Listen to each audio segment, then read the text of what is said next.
Bonsoir mes très chers amis. Voilà de nouveau jeudi soir. On s'affaire dans la cuisine, on prépare la maison, l'Irvot Shabbat. Et ce Shabbat sera aussi Rosh Chodesh Nissan. Et aussi nous allons sortir le Sefer Torah, un deuxième Sefer Torah pour lire Parashat HaChodesh, c'est-à-dire le passage de la Torah dans Parashat Bo qui nous donne cette mitzvah de désigner Rosh Chodesh Nissan comme le premier des mois de l'année. Donc nous allons avoir un Shabbat avec beaucoup de Kedusha, alors préparons-nous bien comme il faut. Et je vais vous raconter une histoire euh, sans gros rapport avec Shabbat, j'avoue, mais une très belle histoire qui se passe en Eretz Israël il y a quelques années. Eh bien, c'était un couple qui était marié depuis 23 ans et qui n'arrivaient pas à avoir des enfants malheureusement. Et ils avaient bien sûr fait le tour de la question, ils ont été consulter les plus grands médecins, ils ont essayé beaucoup de sortes de soins, jusqu'à ce que un jour, au bout de 23 ans, ils se sont dit, eh bien, c'est Mina Shamaim, on va maintenant devoir changer d'étape de notre vie et accepter ce din. Hachem nous a rentré dans ce Nisayon-là, dans cette situation-là, et c'est à nous de l'accepter. Mais pour l'accepter, c'est pas chose facile. Alors, ils ont décidé de prendre une semaine de vacances et de faire le tour de Eretz Israël pour aller voir les Mekomot HaKadoshim, c'est-à-dire faire le tour des tombes des tzadikim. Et effectivement, ils allaient comme ça sur la tombe de Rabbi Shimon Bar Yochai, bien sûr, de Rabbi Meir Baal HaNes. Et ils priaient. Ils ont fait vraiment comme ça le tour pendant plusieurs jours. Et voilà que, alors qu'ils sortaient de un des Kvarim dans le Tzafon, dans le nord d'Eretz Israël, comme ça, du côté de Tveria, ils étaient en voiture et ils se sont rendus compte qu'ils avaient oublié de mettre de l'essence et ils se sont retrouvés en panne d'essence sur la route. Et c'était pas une région très agréable puisque c'était que des villages arabes par là-bas. Bien, eh bien, ils se sont mis sur le bord de la route comme ça avec leur voiture en panne et ils attendaient, ils savaient pas comment ils allaient s'en sortir de cette situation-là. Et voilà qu'une voiture s'arrête et un homme avec un accent arabe s'adresse à eux et leur dit: vous avez besoin de quelque chose? Je peux vous aider? Ils disent: non, ça va, il n'y a pas de souci. Non, mais n'ayez pas peur, il leur dit. Vraiment, je veux bien vous aider. Il se passe quoi? Votre voiture est en panne? Ils ont dit: voilà, c'est une panne d'essence. Écoutez, venez dans ma voiture, je vais vous emmener à une station d'essence. Non, ça va, merci. Écoutez, monsieur, dame, vous savez, moi je vois, vous êtes des juifs religieux, n'ayez pas peur. Moi j'ai même travaillé à Bnei Brak, je connais, vraiment, n'ayez pas peur, je connais vos coutumes et tout ça. Et il commence à leur parler un petit peu en yiddish aussi, et il les met comme ça en confiance. Alors, bon, ils étaient toujours hésitants, mais à un moment, ils ont décidé de monter dans sa voiture et il les a emmenés dans une station d'essence qui était située à 9 kilomètres de là-bas. Alors, ils prennent une jerrycan d'essence et il va les ramener dans leur voiture. Et dans la voiture, il parle avec eux, il discute un peu et il, l'arabe leur demande: et vous avez... Je connais, moi, les familles à Bnei Brak, je les ai vues hein, avec leurs enfants et tout. Et vous avez combien d'enfants? Alors, la femme, elle entend cette question et elle se met à pleurer. Alors lui, il est tout désolé, il est tout gêné. Et le mari, il explique, voilà, C'est pour ça que nous sommes là, nous avons fait le tour des Kvarim pour aller prier, voilà, qu'Hachem nous entende dans notre filote, parce que ça fait déjà longtemps qu'on est mariés, voilà. Alors, l'arabe, il entend ça et il leur dit, mais vous savez, pourquoi vous n'irez pas à la maison de la Shulamite? La maison de la Shulamite, c'est quoi ça? Alors il leur dit, voilà, moi j'habite dans un village qui s'appelle Kfar Salam. Et à côté de mon village, il y a une maison. Et j'ai vu plein de juifs. Ils vont là-bas, ils prient. Et il paraît que c'est une maison que lorsqu'on prie là-bas, et bien après, voilà, c'est une ségoula au fait pour avoir des enfants. Alors, alors le couple, ils comprennent que c'est pas Shulamite, mais Shunamite. Alors, l'histoire de la Shunamite, je vais vous la raconter par la suite. En tout cas, ils comprennent que c'est la maison de la Shunamite. Alors, il leur dit, mais venez, je vais vous emmener là-bas. Bon, alors ils ont entre-temps vu que vraiment c'était, que c'est gentil de sa part, qu'il était un homme de confiance. Et ils acceptent. Ils les emmènent dans cette maison. Et ils voient effectivement que c'était un endroit où on peut prier comme ça. Et ils se sont mis à faire beaucoup de tfilotes à Kadosh Baruch Hu, qu'il les exauce, qu'ils les entendent, etc., etc. Ils ont fait beaucoup de tfilotes là-bas. Alors, la suite de cette histoire, elle est merveilleuse. Parce que ce couple-là, par la suite, a eu 4 enfants. Et donc, effectivement, qu'est-ce que c'est cette maison de la Shunamite?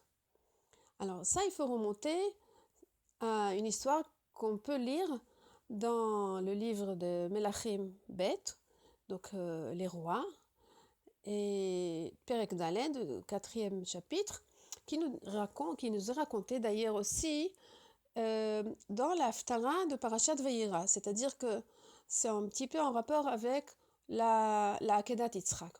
Et c'est quoi l'histoire de la Shunamite? C'est une histoire sur une femme qui recevait chez elle, avec son mari, Elisha Hanavi.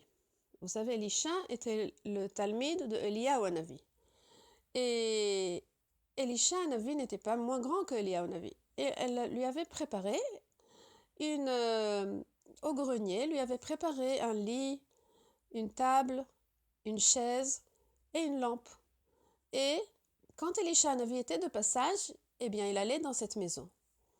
Et un jour, Elisha Hanavi lui avait dit à la Shunamite, elle s'appelait la Shunamite, parce qu'elle était de l'endroit qui s'appelle Shunem, il lui a dit mais comment je peux vous remercier pour la bonté que vous faites avec moi, le chesed, de me recevoir ainsi.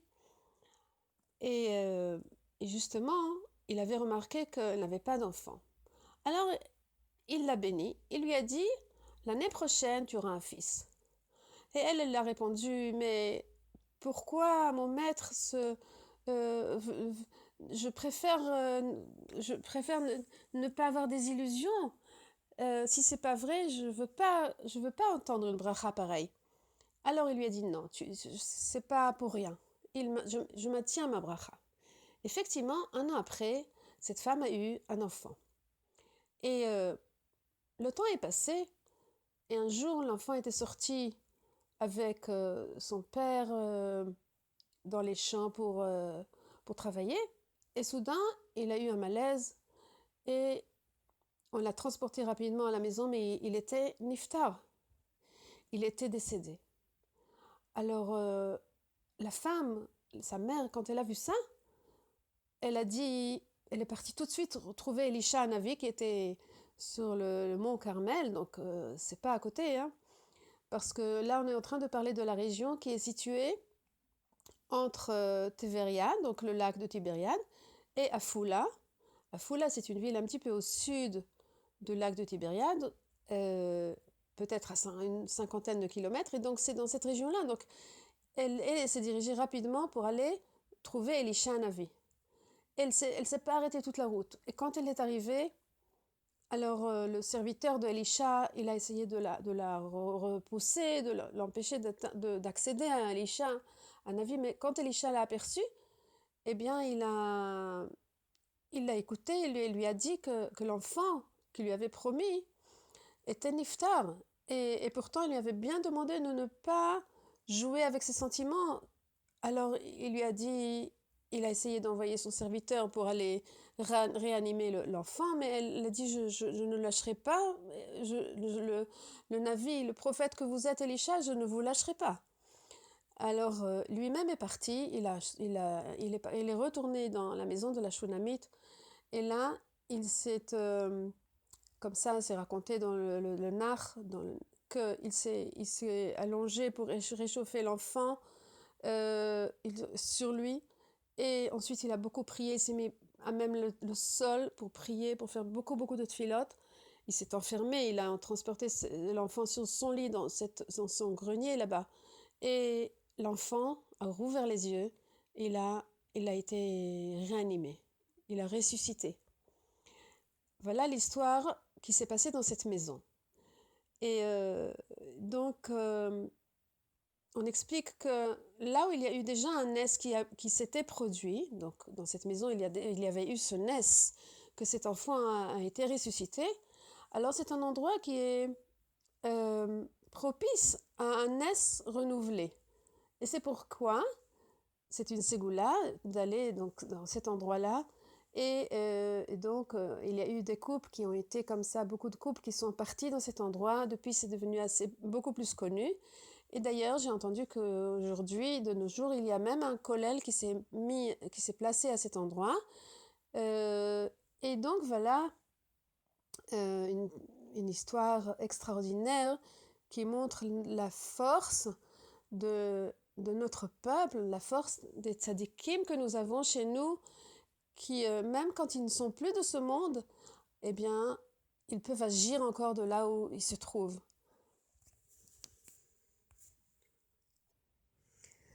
Donc cette histoire que j'ai entendue de la tante de ma belle-fille, Madame Kubi, elle nous apprend aussi comment, lorsqu'on accepte ce qu'Hachem a décidé pour nous et qu'on travaille notre acceptation avec Simcha finalement, alors Akadosh Baruch Hu, il nous ouvre encore ses portes et nous déverse encore de ses bontés.